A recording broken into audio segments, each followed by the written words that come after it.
ಅವ್ರ ಮನೆಯವರ ವರ್ತನೆ ಗೌತಮಿಯವ್ರನ್ನ ಕುಗ್ಗಿಸ್ತಾ ಜಾಸ್ತಿ? ಆ, ಬೇಜಾರು ಆಯಿತು. ಅಂದರೆ ಎಲ್ಲೋ ಒಂದು ಕಡೆ ಅನಿಸಿದ್ದು ಅಂದರೆ, ಇದೇ ವಿಷಯ ಅಭಿ ಬಂದು ಹೇಳ್ದಂಗೆ ನನಗೆ ತುಂಬ ಬೇರೆ ರೀತಿ ಹೇಳಿರ್ತಾರೆ ಚಂದ ಮಾಡಿ. ಅಂದರೆ ಅವ್ರು ಆಟ ಆಡ್ತಿದ್ದಾರೆ ಅನ್ಸುತ್ತೆ, ನೋಡು. ನಾನು ಇನ್ಫ್ಯಾಕ್ಟ್ ಬಂದು ಈಗ ಹೊರಗಡೆ ಬಂದಮೇಲೆ ಈ ಬೇರೆ ವಿಷಯಗಳನ್ನ ನೋಡಿದಾಗ ಅಭಿ ಕೇಳ್ತೀನಿ, ನೀನು ಬಂದು ನೇರವಾಗಿ ಹೇಳಬೇಕಿತ್ತಲ್ವಾ ಅಭಿ, ಈ ಥರ ವಿಷಯಗಳು ನಡೀತಿದೆ, ಅವ್ರು ಬೇರೆ ಥರ ತೊಗೊಂಡಿದ್ದಾರೆ ಅಂದರೆ ಬಂದು ಮಂಜು ಫ್ರೆಂಡ್ಶಿಪ್ ಕಟ್ ಮಾಡು ಅಂತ ನೀ ಯಾಕೆ ಹೇಳಲಿಲ್ಲ ಅಂತ. ಡೋಂಟ್ ಯು ಥಿಂಕ್ ಹಂಗೆ ಹೇಳಿದಾಗ ಅದು ತಪ್ಪಾಗುತ್ತೆ, ಅವ್ರ ಮನೆಯವ್ರಿಗೆ ಬೇಜಾರಾಗುತ್ತೆ. ಆ್ಯಂಡ್ ಮಂಜು ಫ್ರೆಂಡ್ಶಿಪ್ ಕಟ್ ಮಾಡು ಅಂದರೆ ಅಲ್ಲೇನೋ ನಿಮ್ಮಿಬ್ಬರ ಮಧ್ಯೆ ತಪ್ಪಿದೆ ಅಂತ ಆಗುತ್ತೆ. ತಪ್ಪು ಕಾಣಿಸ್ಲೇ ಇಲ್ಲ ನನಗೆ ಅಂದರೆ ನಾನೇನಕ್ಕೆ ಕಟ್ ಮಾಡೋದಕ್ಕೆ ಹೇಳಿ ಅನ್ನೋದು ಅವ್ರ ಉತ್ತರ ಆಗುತ್ತೆ. ಇಲ್ಲಿ ಇವ್ರ ಮನೆಯವರು ಅಂದರೆ ಕಟ್ ಮಾಡು ಅಂದಾಗ ಸೀದಾ ಅದು ಗೌತಮಿ ಮೇಲೆ ಒಂದು ಪ್ರಶ್ನೆ ಹುಟ್ಟೋ ಥರ ಆಗುತ್ತೆ. ಆ ಬೇಜಾರಾಗಿದ್ದಿದೆ.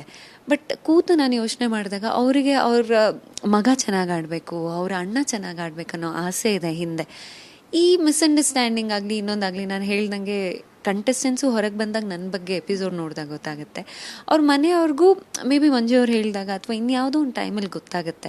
ನನಗೆ ಬೇರೆ ಇಂಟೆನ್ಷನ್ಸ್ ಇಲ್ದಿರೋ ಕಾರಣ ಆಡಲಿ, ಮಂಜು ಅವ್ರು ಚೆನ್ನಾಗಿ ಆಡಲಿ ಅನ್ನೋದಿತ್ತು. ಅದನ್ನೆಲ್ಲೂ ಅಡ್ರೆಸ್ ಮಾಡಿಲ್ಲ ಅಲ್ಲಿ. ಯಾವಾಗಲೂ ಮಂಜು ಅವರೇ ಹೇಳ್ದಾಗ ನಾನು ಹೇಳಿದ್ದೆ. ಸಣ್ಣದಾಗ ಹಂಗೆ ಹೇಳ್ದಾಗ ಒಂದು ಸ್ವಲ್ಪ ಬೇಜಾರಾಗಿದ್ದಂತೂ ಹೌದು.